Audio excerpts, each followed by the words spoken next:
For the fourth straight year, Mark D'Antonio and the Michigan State Spartans finished their season with another incredible bowl victory.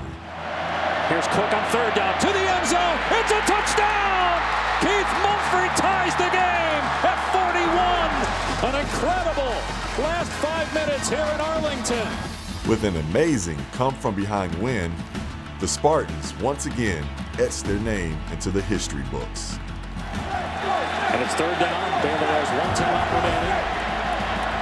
And Petty's going to throw a short pass. It's intercepted by Bulla, and the Spartans are going to win the game.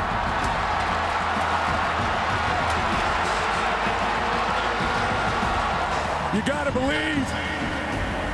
Just say yes. But as a new spring season approached, it was time to turn a great moment into a great memory and start a new chapter of Michigan State football.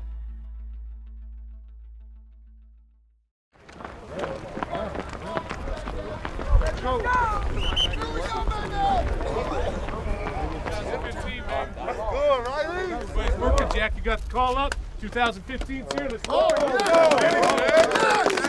Kicking it off today, boys. Today's mostly mental, so pay attention to all the little details. Don't let it get past you. Take advantage of this. Let's go. Spring ball is just another phase, really, of getting ready for the football season. And certainly, we had winter workouts, which is weightlifting and movement drills and things of that nature.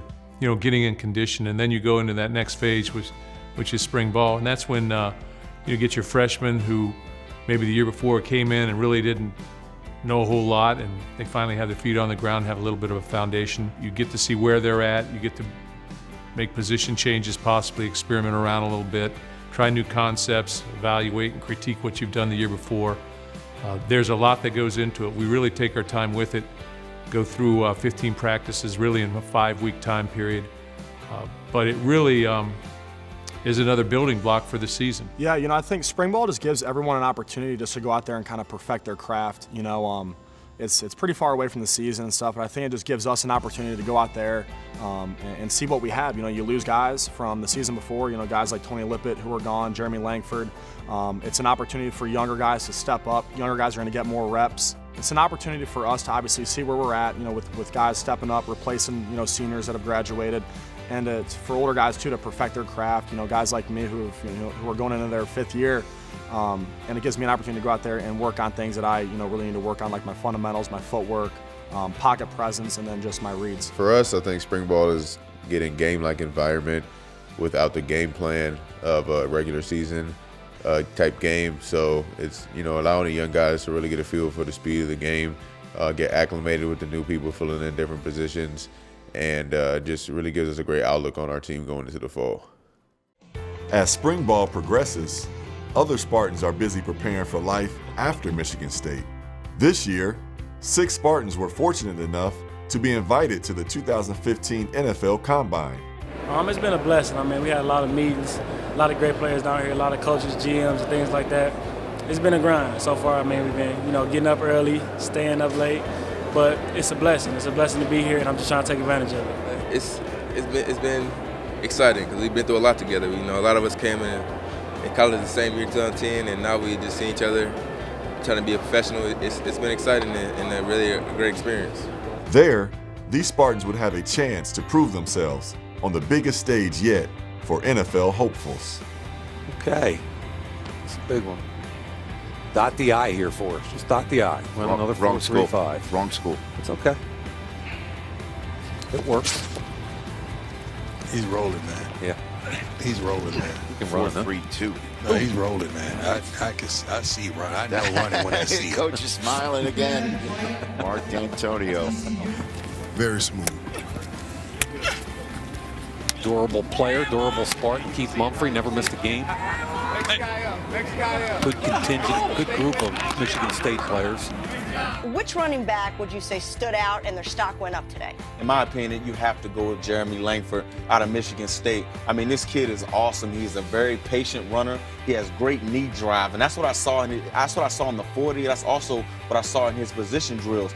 Great knee drive where he can break tackles. I've covered him in the Big Ten this past year, and Their running back coach does a great job in Dave Warner. He's been there 8 seasons. He's also the play caller. It's no wonder why the running backs do great in this offense. Le'Veon Bell came out a few years ago. Again, another patient runner, a guy who makes guys miss. He can run zone scheme. He can run wrap, trap, and gap scheme. I like Langford. He made some money today. In March, the Spartans also hosted their annual Pro Day, providing an opportunity to promote their former players in front of NFL teams and scouts.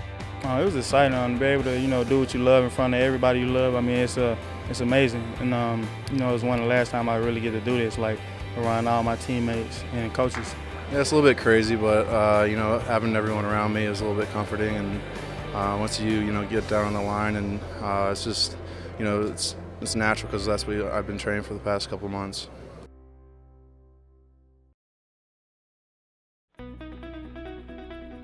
Under Mark D'Antonio, the message throughout every spring season has always been to get 3% better each day. Well, my college coach used to always talk about that. He used to always say, hey, if you can just get 3% better in the spring or in summer camp, but mainly in the spring, that you have a chance of really improving your skill set. And that's what we've tried to do really since I've become a head coach, really even when I was a position coach and coordinator. 97% of what you know and what you do on a given day is going to remain the same. It's that 3%, is those inches that we keep talking about. Can you improve those inches individually? And collectively then as a team you're able to maybe go a little further, become a little bit better football team. And so we take that component and try and multiply it by each day that we have. And I think that's been one of the things we point to and continually work towards. For me personally, when I think of the 3% better each day, I try to find something in my game that I really want to get better at, and I choose that thing to really focus on during that practice. So say I want to focus on using my hands more, that whole practice I'll just focus on using my hands. And I think that really is the biggest, what it means to become 3% better, is you help one part of your game, or just to help the team in a part of the game. Just do something different each day that can help change your technique or the way you play. For the Spartans, one of the key elements in getting better each day is the competitive nature of the football program. I like our competitive nature, our ability to go out and work daily. We've been able to do that since we've come here. We work extremely hard on the field. There's not a lot of messing around. There's not a lot of downtime. We're going from station to station or period to period. And we get a lot of things done during practice, and there's a lot of different drills that we do game speed. So that's how we get better. Well, I think everybody here is extremely competitive on this team, and we all want to win in our own way, and winning in spring ball is a play-by-play basis, again, because we're not going against a different opponent. So since everybody's really competitive, that just adds to our success and helps us get better. We compete day in and day out, and that's a testament to Coach D having us do a lot of live periods every practice. And we really got guys that want to get after it each day. We know it's grueling, we know it can be hard on our bodies at times, but the fact that we get to line up and play football, which is a game we love, really motivates us, and having a little bit of bragging rights among our peers, among our teammates, among our brothers is always something that we're really looking for. One of the most important factors for the team as spring ball progresses is for new leaders to emerge at different positions. This spring, as the team has elevated their game, so have many players who are competing to take on a bigger role this fall. Obviously, losing Jeremy Langford, we're going to need a running back to step up, and it's been fun to see, Gerald Holmes and Madre London kind of go head to head this spring. And, they started out slow, obviously, with the lack of experience, learning the playbook, learning who to block on certain pass plays, what routes to run, formations, sets, and all that other stuff. But, they've progressively gotten better, which is encouraging. And then obviously losing Tony Lippett and Keith Mumphrey, guys have stepped up. Guys like McGarrett Kings, who was playing, X yesterday at practice when he's never even played X before, was making plays all over the place. Guys like AJ Troop, who's really stepped up, a big body guy who can make plays downfield. Guys like Monty Medeiros, RJ Shelton, Matt Maxud, Trey Barks. So I can go on for days, but obviously it's been great seeing the improvements with the younger guys this past spring. And then in the secondary, they've done a really good job back there, I think. RJ Williamson has done a great job as the leader of that secondary going into a senior year.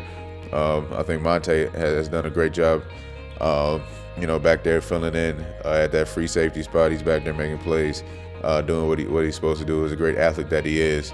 I think the corner spot has seen a lot of competition, and guys have really stepped up there. Demetrius Cox has done a great job, as we knew he would. But you could say that Arjun and Jermaine doing a great job was a surprise, but to us, we don't really see it as a surprise. We knew Arjun was extremely talented, and now he's really finally coming to his own, trusting himself, trusting his body, trusting his athletic ability. Same thing with Jermaine, and then some of the young guys like Viontae Copeland and Darian Hicks have all made plays this spring. So I think the competition, again, as we touched on before, has really helped them out a lot, and they've done a great job. Where we've grown the most, I'd say, is really the depth. Because that was the thing that was we weren't sure about at first going into the spring, who's going to be able to fill in where, if somebody got hurt or if something happened. And and now it's huge because we have these young guys that have stepped up. And we're at a game-ready capability right now. And I think that's what you're going to see in the spring game. You're going to see two teams, not all starters on one side, but you got guys stepping up, and it's going to be a good battle. Yeah, absolutely. We just understand that we can't get complacent here. We know that Cotton Bowl was great, the Rose Bowl was great, and we're trying to go higher than that. I mean, the great thing about this program and what Coach D instills in all of us is to never be satisfied and always play with a chip on our shoulder. And we take that in every workout, every practice, in every situation we possibly can, so that when game time rolls around, we're ready to go out and dominate.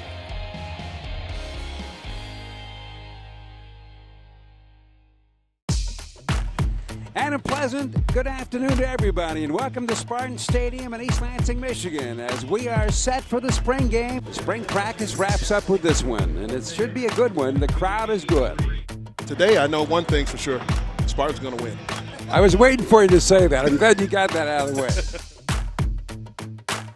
Well, we got our coin toss. White wins, elects to defer, so the green will open up offensively. So here comes the kick, and our green-white game is underway. High formation, play fake to Gerald Holmes. And there's the throw for DeAnthony Arnett, hanging on, makes a nice grab. That was a 25-yard pickup. And here's Holmes, who has some quickness. Gerald Holmes is a sophomore from Flint. Carmen Ainsworth fighting off tacklers.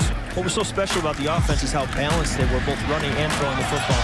We got a throwback screen. How about the screen pass to Donovan Clark? Donovan Clark carries the mail inside the 10, inside the 5. Under center right now is Connor Cook. It's still first down on the 3, and it's another lineman getting the ball. This time it is center Jack Allen. I'm not sure about the formation, but he got the handoff from Cook, and the All-American center scores the first points of the green-white game. So it's 1st and 10. The ball's at the 29. The green have the ball. We have a sweep in motion, and making a sharp move is McGarrett Kings. Well, let's see. The green have the football now. 1st and 10 at the white 30. Or I should say at their own 30. Getting the snap, Connor under great pressure, tries to set up a screen, and it's picked off. The white team has picked it off. He's kicking for both the green and the white teams today. This is his closest shot of the day. It's plenty long enough, and it's good. All right. So with 1:22 to go on the first half of play, it is now the white team 9, and the green team is yet to score. And now it's 1st and 15 for the green team, operating on his own 20. Handoff right up the middle, gets some of that back. Nice run that time by London. 3rd down and a very short 1 yard. Connor hands off to London. He's got the yard, and then some, and now he breaks through. He may get it. It's a foot race. He's at the 30. He's going to be run down from behind at about the 15. This could be a 9-3 game. It's down, it's up, it's good. So Hartbarger to punt, and it's blocked. The punt is blocked, and the green team catches it. This could be 6. There's flags everywhere. So the green has the ball, 1st and 10, and they try to go up the middle, and that play is stuffed right away. Cook will come out in the shotgun, and Williams flanks him. Snap is back. Pump fake, and he's down. It was a sack by Shalik Calhoun, and the clock is at 0. So 48,000 plus fans here at Spartan Stadium have witnessed one of the better and entertaining green-white games, even though the scoreboard doesn't look like it. It was a lot of fun as the white wins it 9-3 over the green team. Competitive game. Without our guys played hard. There was good hitting on the field. It was crisp. Tried to make this game-like as we could. Obviously there's always going to be frustration out there on the field as we go through this thing, but I thought our guys competed and got to play everybody, so that's a positive. As the spring season came to an end, there was only one thing left on the calendar for the Spartans: the NFL Draft in Chicago. It is now time for the 2015 NFL Draft in the middle of the country, in the Midwest, to get underway. Here's the commissioner. Okay, Chicago, good evening. Welcome, everybody. Tonight, for the first time in 51 years, Chi-Town is Draft Town. It's a great experience, just the fact that my mom's here with me. She never missed a game, and some coaches are here as well, some family, friends, and it's a great experience overall. The 2015 NFL Draft is officially open. I hope my name get called. That's real talk. That's what I hope. But I'm just doing my best to enjoy this experience, and hopefully everything will go great. The Minnesota Vikings are now on the clock. Wayne's is there. I would take him. Anyone else? Wayne. Get him on the phone. Hey, Trae. Hey, this is Rick Spielman, general manager. How are you? Good. You ready to come? Yes, sir. All right. We're excited to get you. Thank you. I'm excited too. We're going to turn the pick in here in about 3 minutes. Here, 2 minutes left. Okay. Get ready to tell your family. Get ready to watch your name. You in the green room there? Yes, I am. Okay. All right. Get ready to put a Minnesota Viking hat on. With the 11th pick in the 2015 NFL Draft, the Minnesota Vikings select Trae Waynes, defensive back, Michigan State. 6 feet, 188 pounds, long arms. If you're looking for a press corner, and trust me, Mike Zimmer loves his corners. Mike's one of the best corner coaches I've ever seen. I'm going to help us out. Congratulations, Trae. Thank you. Congrats, baby. Congratulations, man. Proud of you. Did he surprise you a little bit? What's up? Did he surprise you a little bit? A little bit, man. A little bit. It was surreal, man. It was a great feeling, and I'm excited. I'm excited to have it, and I can't wait to go to Minnesota. Well, it's very gratifying. It's a life moment, not just for him, but I think for our entire program. And you see a guy that did it the right way coming up through. Very professional outlook in terms of how he approaches things on a daily basis. Good student, good person, humble, and a great player on the field. And credit to him. He took coaching. He worked hard every day, and did what was asked of him. And there's the results. He gets 11th pick in the draft. So that is awesome, man. He put in the work, and then you see what the results are. So congratulations to him. And this is an individual moment, but much like the Rose Bowl, much like the Cotton Bowl, you can sit in our meeting rooms, you can sit in that meeting room, and you can dream big at Michigan State. And that's the thing that rings true right now.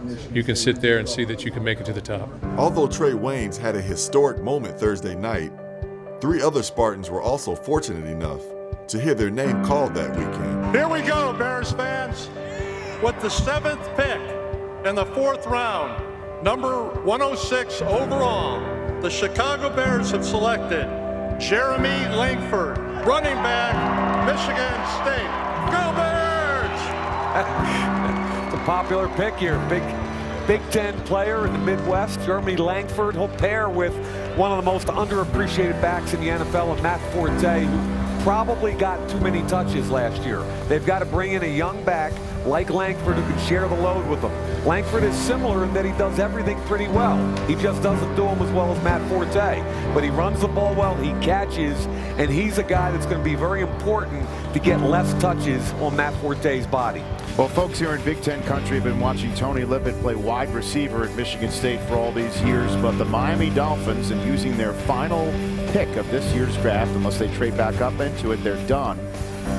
They announced him as a defensive back, Charles, and I know this is what you've been pounding the table for quite some time. Yeah, he's played both in his career at Michigan State. He was a starting corner Then they moved him over to wide receiver. He became a true #1 receiver this year. And then late in the season, they needed help in the secondary. Again, they moved him back to corner, and he ended up playing both ways the last 3 games of the season or so. But I always thought that corner was the right spot for him. With the 39th pick, in the 5th round, number 175 overall, the Houston Texans select Keith Mumphrey, wide receiver from Michigan State University.